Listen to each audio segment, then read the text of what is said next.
After Piper and I broke up, I had found myself in quite the hole, to say the least. I previously had a massive fallout with some of my best friends, I was starting a new school year, and the breakup with Piper had left me hollow, to say the least. I needed something to focus on and put my energy into. A distraction, if you will.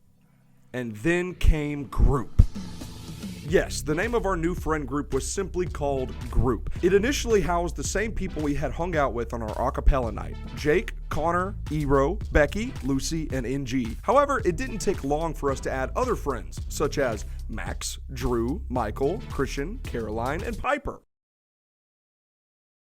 Jake, Connor, and I were excited to have another go at a friend group, and going in we knew exactly what we needed to do. We concluded that a major flaw of our Hatera gang was that we were way too exclusive. Even though we had so many more close friends, we kept our group contained to only 6 people by the end of it. This group would be an all-inclusive friend group, meaning anyone that wanted to join could at any time. The first couple times we all hung out as a group were rather bigger hangouts. I was trying hard to set a cool scene, so I set up a cheap projector I got from Amazon onto my roof and hosted a movie night. That was pretty cool and fun until the projector exploded! That did not happen. I'm kidding.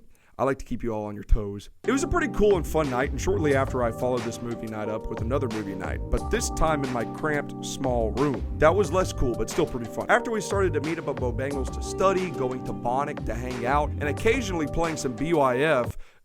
What's that?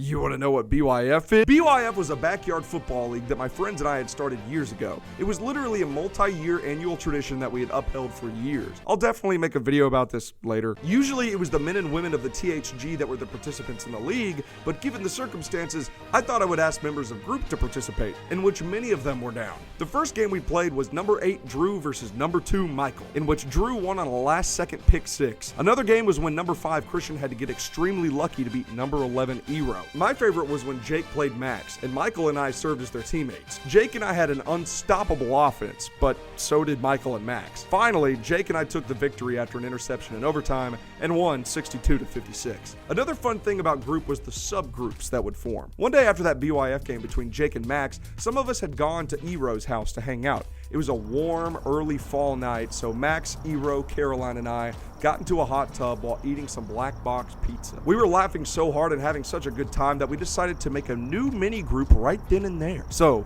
naturally, we called ourselves the Hot Tub Gang. Sure, we never really talked in that group chat often, but that was the fun of it. Other subgroups were Gravel Group, Group of Men, Name Group, and Suez Canal Trip. Also, there were multiple ones without me, I'm sure those were cool too. Through all these good times, there was still definitely an elephant in the room. Piper was still in the friend group, and everyone wondered why I was so in support of it despite our tragic breakup. After months had passed, it became apparent that I had lost some serious weight, and I was noticeably more anxious and on edge. Something was up. In reality, I was acting this way because I was hiding something that was quite frankly driving me crazy.